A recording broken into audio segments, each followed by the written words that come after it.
Hola, vamos a ver aquí un segundo ejemplo de cálculo del campo gravitatorio. El ejemplo 2 dice así: dos partículas idénticas de masa m cada una están en los puntos menos d0 y d0. Lo tenéis ahí dibujado en la figura. Veis las dos masas iguales sobre el eje X, una a una distancia d positiva, otra a una distancia d negativa, y nos pide que calculemos el campo gravitatorio en cualquier punto del eje Y. ¿Vale? Os he dicho ahí el dibujo y más o menos lo veis claro. Fijaros que tenemos ahí dos parámetros que en principio conocemos, d, que es la distancia que separa las masas del eje y I, que es el punto sobre el eje Y en el que vamos a calcular el campo gravitatorio. Ese punto puede ser, ya, repito, cualquiera. Por arriba, la parte positiva del eje Y, en el 0, en la parte negativa, donde sea, ¿vale? Aparecen otros parámetros como alfa y r, que si os fijáis irán cambiando. Cuando yo baje el punto donde estoy calculando el campo, variará el ángulo alfa y variará la distancia r. Por lo tanto, alfa y r, lo veréis a lo largo del problema, tendremos que ponerlos en función de los parámetros que en principio conocemos, que son d e i. ¿Vale? Este es el típico problema que nos gusta mucho a los profesores y le gusta menos a los estudiantes, porque no aparecen números, aparecen parámetros. Bueno, vamos a calcular el campo que nos piden. Como siempre, lo primero que vamos a hacer es hacernos el dibujo del campo en el punto que nos dicen, ¿vale? El campo que genera G1 lo tenéis ahí dibujado, será un vector que nace en el punto donde estamos calculando el campo y apunta hacia la masa 1. El campo G2, que genera la masa 2, es un vector que nace en el punto donde estamos calculando el campo y apunta hacia la masa 2, ¿vale? Ese es el dibujo y quedaros siempre con él porque nos va a ser muy útil. Bueno, aplicamos las fórmulas para calcular G1 y G2, las tenéis ahí en la imagen.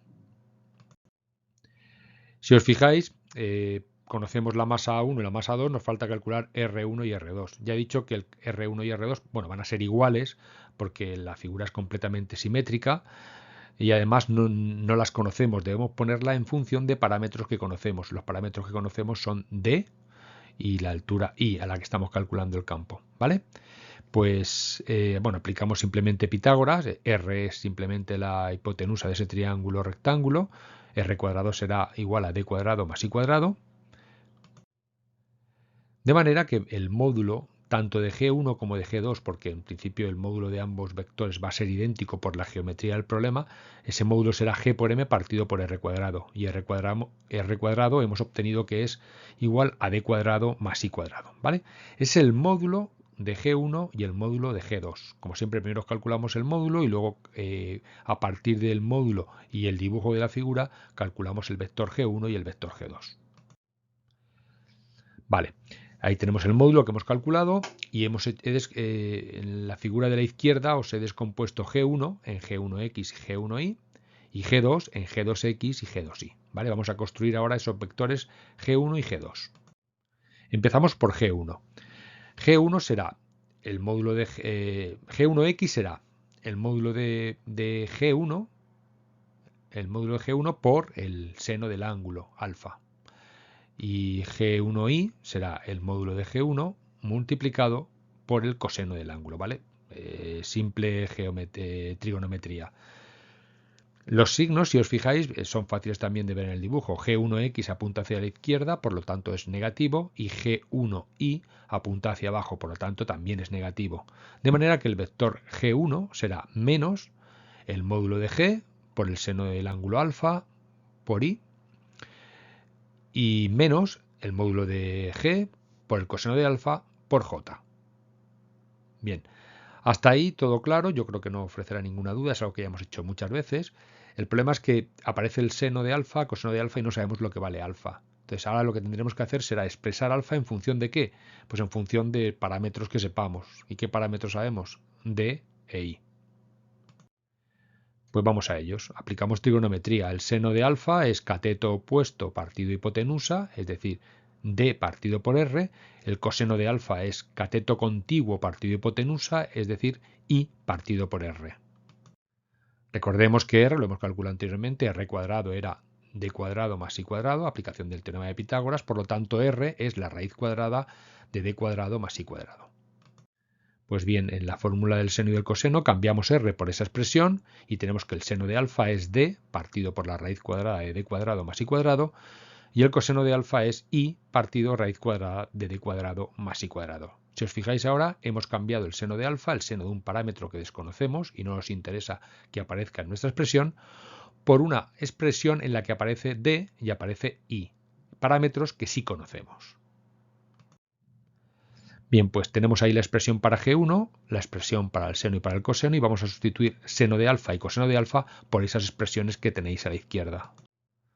Ahí está, simplemente he colocado la expresión que sustituye al seno, la expresión que sustituye al coseno y ahora voy a operar. ¿Vale? Lo que hago arriba es muy fácil. Tenemos G por M por D en la parte X y G por M por I en la parte Y. ¿Vale? Lo que he hecho abajo, d cuadrado más i cuadrado, lo multiplico por la raíz cuadrada de d cuadrado más i cuadrado, eso me da d cuadrado más i cuadrado elevado a 3 medios. Eso puede ser un poquito más complicado si no lo habéis visto nunca, pero os lo hago aquí en el margen izquierdo. Ahí lo tenéis. Estamos multiplicando dos potencias de la misma base. Tengo, por un lado, un paréntesis que es d cuadrado más i cuadrado, como no pone nada, está elevado a 1, multiplicado por d cuadrado más i cuadrado, raíz cuadrada. La raíz cuadrada es como un exponente de un medio. Por lo tanto, estoy multiplicando esos dos paréntesis, la misma base, con diferente exponente, 1 y un medio. Producto de potencias de la misma base, se suman los exponentes. Eso me dará d cuadrado más i cuadrado elevado a 1 más un medio. 1 más un medio es 3 medios.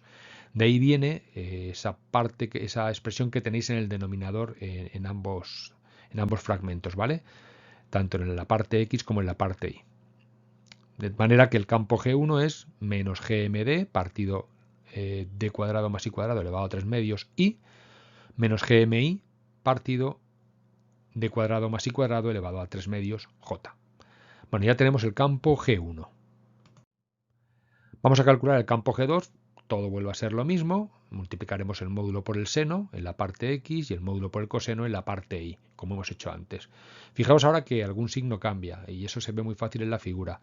El vector G2, la componente X, G2X, apunta ahora hacia la derecha. Está en el eje X apuntando hacia la derecha, por lo tanto será positiva. G1X será negativo, pero G2X es positivo. La parte G2Y sigue siendo negativa porque como G1Y apunta hacia abajo, ¿vale? Con lo cual tenemos una expresión muy similar a la de antes. Seno de alfa y coseno de alfa ya sabemos lo que valen, lo hemos calculado anteriormente. Por lo tanto, vamos a hacer la misma operación que hemos hecho con G1, la vamos a hacer ahora con el vector G2. Y obtenemos la expresión que tenéis en pantalla. ¿Vale? Los cálculos serían exactamente lo mismo. Cambiamos seno y coseno por las expresiones que tenemos a la izquierda y hacemos las mismas operaciones. Bueno, pues ya hemos calculado el vector G1, el vector G2, vamos a sumarlos aplicando el principio de superposición. El campo gravitatorio en el punto que nos dicen es igual a la suma del campo gravitatorio 1 más el campo gravitatorio 2. Ahí tenéis el campo gravitatorio 1 y el campo gravitatorio 2. Vamos a sumar esos dos vectores. Sumamos vectores, ¿vale? Que no se nos olvide. Bueno, lo primero que nos damos cuenta es que la componente X de G1 y la componente X de G2 son exactamente la misma, pero de signo contrario. Ya lo deberíamos haber visto. Dada la simetría del problema, G1X y G2X son exactamente iguales. De hecho, podíamos haberlo visto en el principio, haberlo tachado en el dibujo y haber calculado solamente G1Y y G2Y y haberlo sumado, ¿vale? Pero bueno, aquí mi objetivo no es enseñaros trucos para que acortéis los problemas, sino trucos para que hagamos las cosas bien hechas. Luego la práctica y la experiencia os dirá cuándo podéis hacer este tipo de simplificaciones. Bueno, pues ahí vemos que G1X y G2X se van. Es exactamente lo mismo, pero con signo contrario. G2Y y G1Y son exactamente iguales y con el mismo signo. Por lo tanto, esas sí que habrá que sumarlas. Apunta las dos hacia abajo. Pues nada, hacemos esa operación, G1X y G2X se nos va, y G1Y, G2Y son iguales, por tanto tenemos 2, GMI partido por el paréntesis que tenéis elevado a 3 medios. Todo eso J, ¿vale? Metros partido segundo cuadrado. Pues ese es el valor total del campo gravitatorio en un punto cualquiera ahí, del eje Y donde calculemos el campo gravitatorio que generan esas dos masas. Bien, ahí tenéis la expresión que hemos obtenido. Si os fijáis,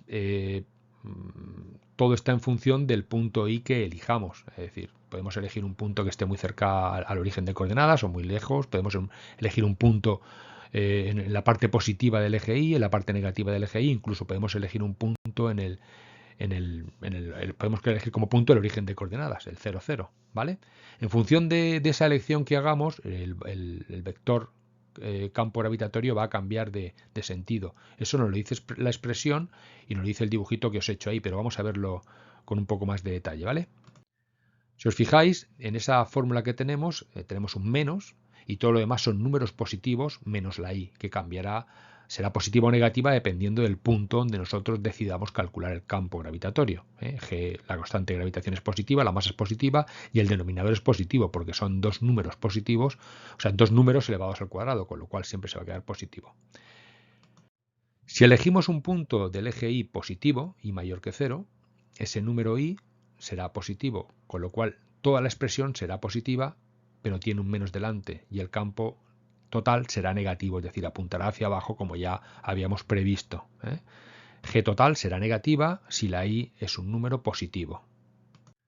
Sin embargo, si elegimos calcular el campo gravitatorio en un punto del eje y negativo, menos 2, menos 3, menos 10, ¿vale?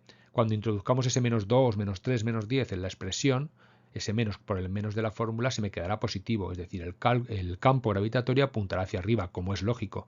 Las dos masas están en el eje X, si yo calculo el campo gravitatorio en un punto que esté por debajo del eje X, el campo gravitatorio apuntará hacia arriba, será positivo, ¿vale? Nos lo dice el dibujo, nos lo dice la fórmula.